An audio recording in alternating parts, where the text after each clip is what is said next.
hell. Liquid. That takes care of the cremation.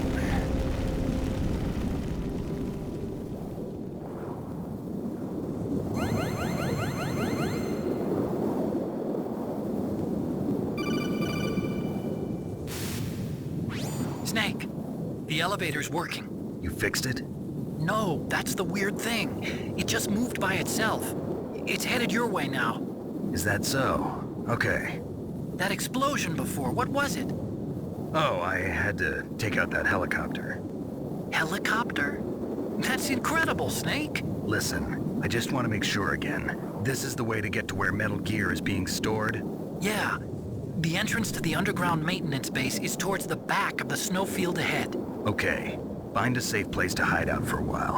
I'm going underground. I know. You don't have to tell me. And stay out of my way. Don't try to be a hero or anything. Okay. Call me if you need to.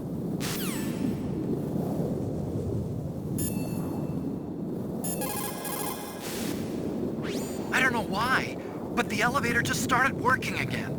If you take it all the way to the bottom of Tower B and go outside, you'll be in the snowfield. The entrance to the underground maintenance base is in the north of the snowfield.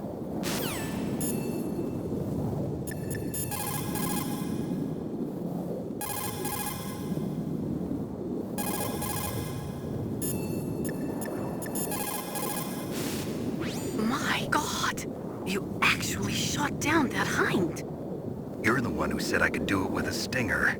You didn't really think I had a chance, did you? It's not that. Well, after all, that hind shot down 2 F-16s. It is hard to believe that after doing that, it got taken out by just one man.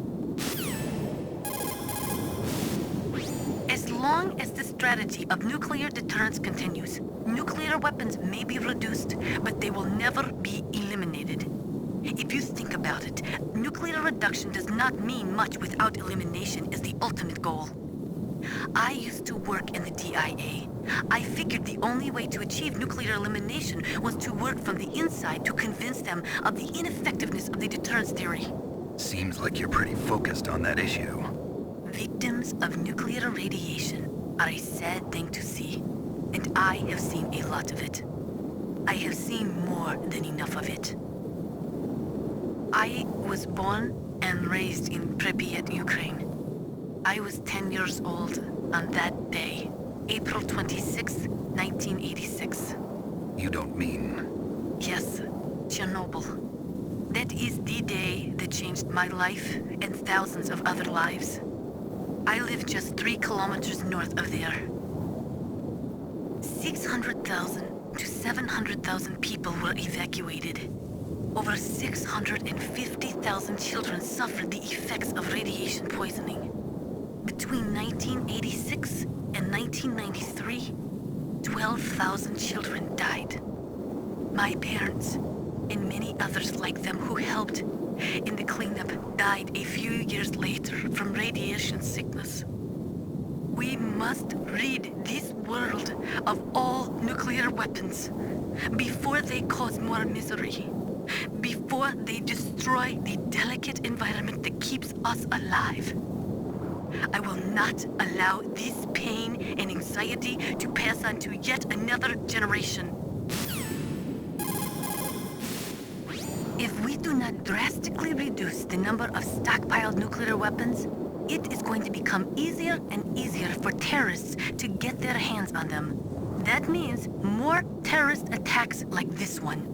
There was some talk about both sides reducing their nuclear stockpiles to a core deterrent force of less than 500 missiles each, and declaring that there would be no nuclear counterstrike in the event of the use of conventional or chemical weapons, but talks fell through. It seems that America is unwilling to relinquish its position as the most powerful country in the world.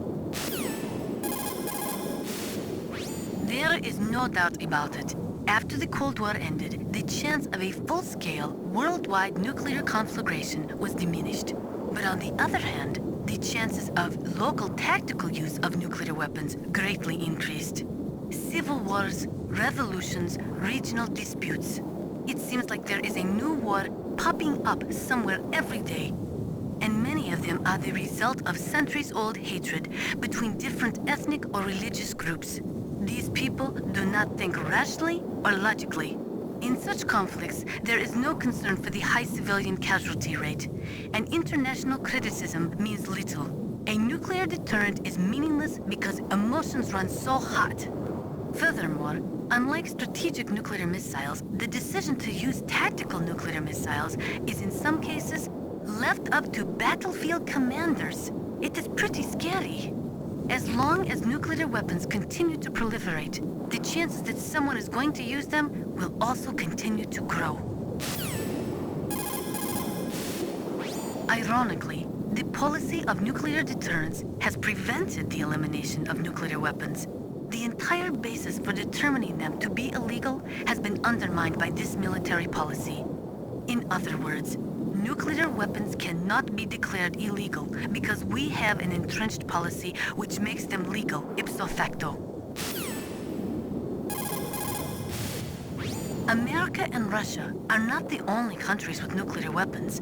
During the Cold War, the UK, France, and China publicly declared the existence of their own nuclear arsenals.